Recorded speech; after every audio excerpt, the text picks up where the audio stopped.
show right now, and so I'm just going to introduce people and talk about Ballet at Petrie for a second, and then what's going to happen is a couple of the artists are going to speak, and then the dancers are going to dance, and then the musicians are going to play and sing for us. First of all, I'd like to say that this year is Ballet of Petrie, which is the nonprofit company's 36th year. We're starting our 36th year. Pretty awesome, yeah. And October is our membership month. So if you are not currently a member of Ballet of Petrie, and this happens for Ballet of Petrie, and all the arts in this room support each other. And the way it works is when you buy a piece of art, the artists benefit directly, and then a percentage goes to Ballet of Petrie, so it goes back into the nonprofit. So I personally don't make anything off of this, it just stays within the arts so that we can keep doing these things. So there is a form in your program if you would like to find a way to help sponsor something or become a member of the company.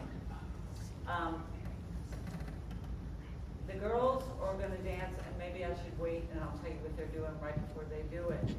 But this show is the idea actually of Steve Haslog, who's an artist that most of you probably already know. And Steve likes to collaborate, and he does it often, but I'll let him talk about himself. But anyway, so everybody in the show, Steve rounded up, and it was his idea to invite 7 other artists that are in the space. So we have 4 local artists in this gallery, in this show, which is Steve, this is Chuck Wright, and this is Robert Santapadre. The other local artist is Bernard Maddox, and they're going to speak also. Chuck's not going to speak because he's been speaking all day. So, but I'll let them speak on their own things. The other artists in the space are friends of Steve's. Lots of them, or a few of them, went to college with him, and he invited them. So a couple of them live in Colorado. Yeah, just Colorado. Just Colorado?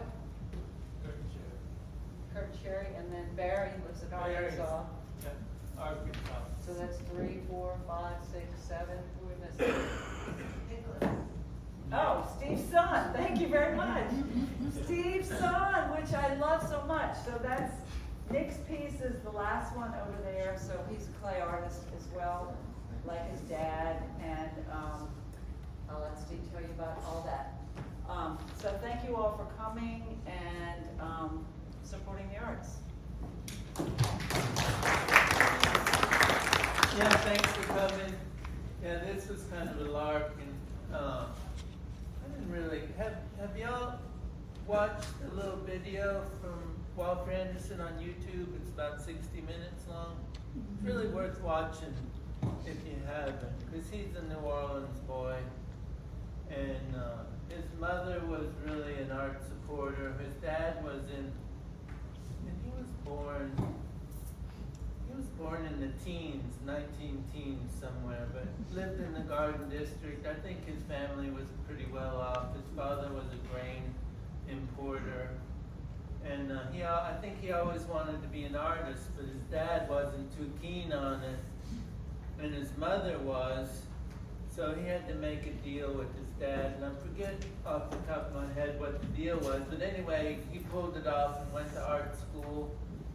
And then he ended up going to Europe and riding his bike all over Europe, pre-World War II, I think, in the 30s. But if you haven't been to the Walter Anderson Museum, it's really worth going because that bike is in the museum, and it's really just a really well done museum. And so about a year ago, I did one of the alligator pieces for a friend, and then this one with fish is mine, and I just really had a great time just doing my thing with Walter. It was fun. It was pretty quiet, but so anyway, I said to Kelly, well, after we went to the museum, well, how about if we invite some artists and let let them collaborate with Walter too, and everybody had a different take on it. And Barry was out of the box, I think, but he obliterated Walter. But the woman came from, I don't even know, Kelly, what was that piece? Beauty and the Beast. And there's a little picture of the original print next to it, so you can see what's underneath. But I think the woman came from the original. And these I think, were either originally linoleum cuts, but now they're silk screens because, unfortunately, the Anderson family are lazy and sitting on their laurels. We went to the clay studio and I was super disappointed in what they're doing nowadays, but they're still riding the wave of Walter and Peter, who really did all the work.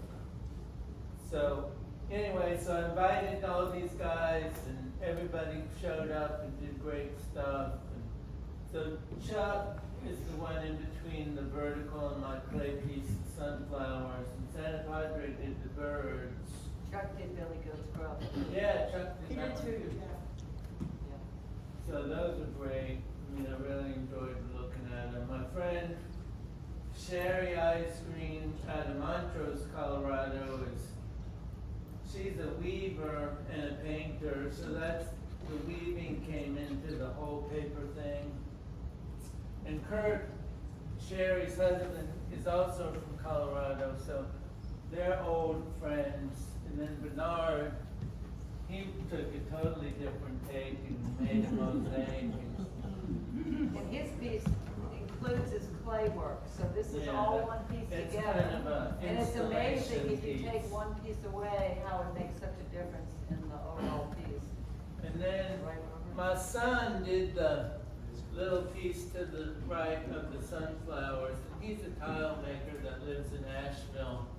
He got on his way. The very last year I did Jazz Fest in 2006, one of the supervisors for Bow Brothers came up to me and said, "Hey, y'all make tiles?" And Nick said, "Yeah, we make tiles, no worries." He didn't know what he was getting into, and took him a couple years to deliver the order, but made 2,000 or 3,000 tiles for the city of New Orleans to go in the sidewalks.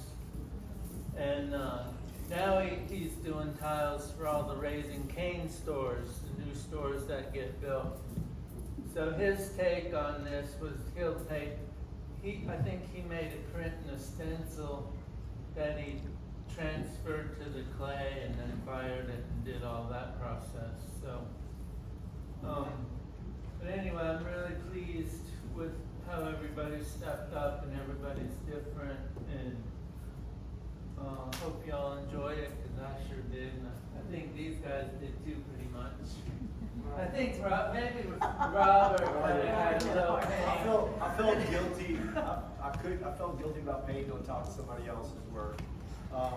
And each one of these are of a woodcut stamp press that they carved this big piece of wood out as like a stamp, it's just like a block, and they paint it, stamp it, and then and it's a poster. And they do that so that they can do a bunch of them. And they were actually beautiful. This one's probably the closest Yeah, they're to on linen, watercolor. yeah. So it's a really nice paper. Really nice paper. And so Kelly bought all of these, and she called me and wanted me to paint on top of this, and it was almost like I just couldn't. I just felt bad. I felt guilty about doing it. Yes, but look how beautiful, right? And Yeah. Walter would be proud. Well, so I kind of went back to something that was more my speed. But each of those swirls, all of that looks like these kind of like these block print. This was like that too, but I took it. I got rid of the block part of it, but those are vortices and air current up in the sky, and a lot of the old masters like Vincent van Gogh, they all studied things like that. One thing that Walter Anderson, people kind of know him as being a little strange, that he basically would go away for weeks and months and stay on these islands on the Mississippi Gulf Coast, but he was really out there studying the fish, the birds, and all of the wildlife on the islands. And it was pretty neat, because I think sometimes when an artist tries to show people something, they don't say, this is what I'm trying to teach you or show you. They're trying to show you what they see in the world. And some of these things are what he saw. But he was very dedicated. I would probably not say that he was crazy. I think he made a decision to strictly work on his artwork rather than his family and the rest of his life. Yeah, he spent at different points in time, actually spent time in mental institutions. A couple years, one stint, another year at another stint, and then he came back to Mississippi. And I don't think he was a very great husband or a dad, but he was a pretty great artist. Well, he would row his boat from, they were outside of Ocean Springs, and he would row the boat 14 miles to Horn Island and stay there for weeks and months.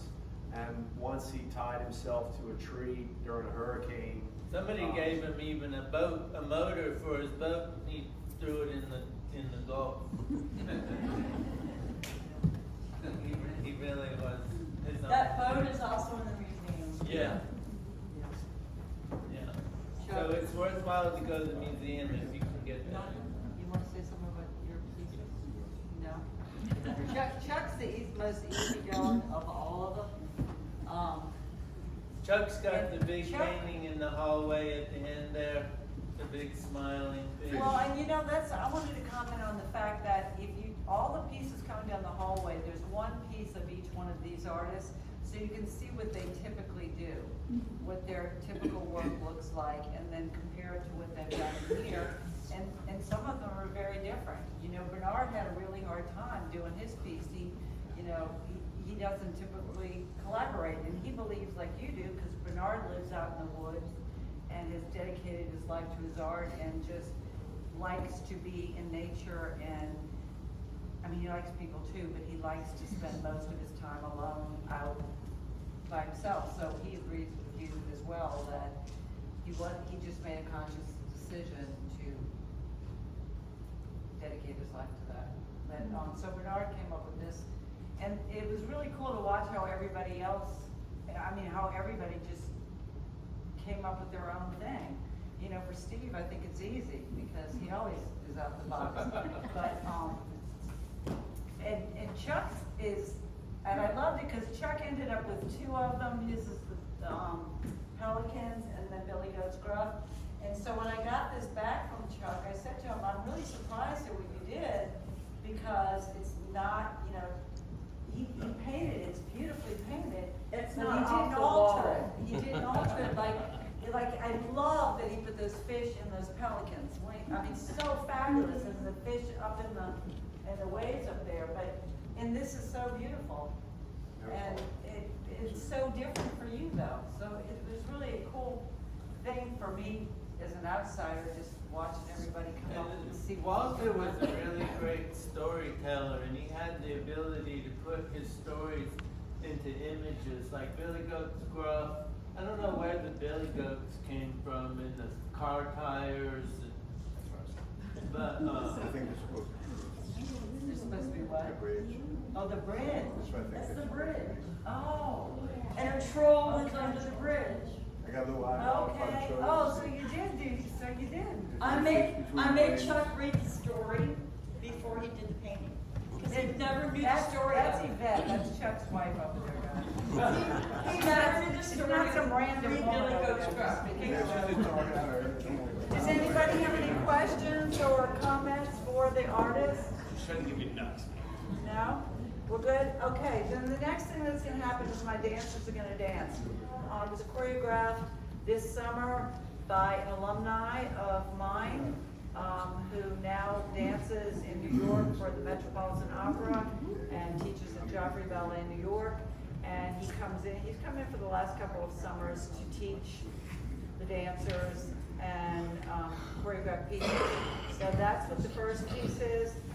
The second piece is Carmen's variation from Carmen.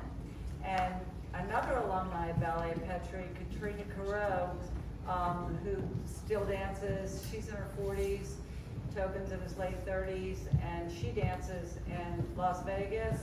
And she's come in the last couple of summers and choreographed pieces. She didn't choreograph this piece, the Carmen variation.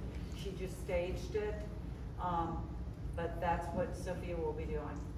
So I have these 6 dancers that are going to dance right now are the senior company members, which the company is very small right now, and the ladies in the white costumes are the junior company members. They won't be dancing tonight, but they came to help host the event.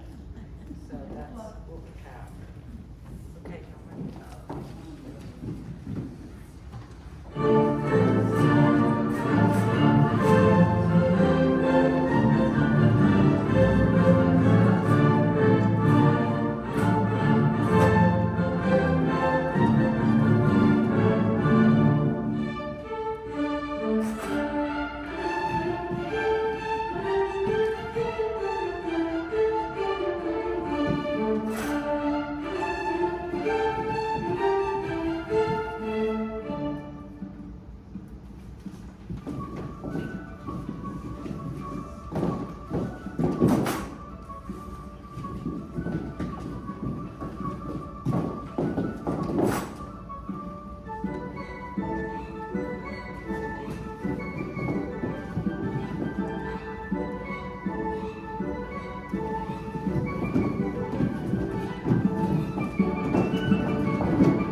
met in college. We were both music majors, and well, we just started playing music together, and then we kind of spent all of our free time playing music together. He writes the music, I sing it, and now we're here. Do you want to tell them about your song? Well, that was modest. So this song, actually, we started playing music. First time when I heard her sing was 2019, and I was in a practice room next to her, and I was like, who is that? She's got a really nice voice. I'm like, whew. And I come out of the practice room, she kind of looks at me and freaks out, like runs off. I didn't see her again for like 2 years, but it turns out in October, 2 years ago exactly, 2021, it's the first time we played this song together. So the song's name is Alaska. It's got a lot of history. If you've ever heard of John Green, that author, he wrote a book called Looking for Alaska. And this is loosely based off that, and also based off personal life experiences, perseverance, all that kind of stuff. But anyways, I guess we'll just get to it, right? Yeah.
Always the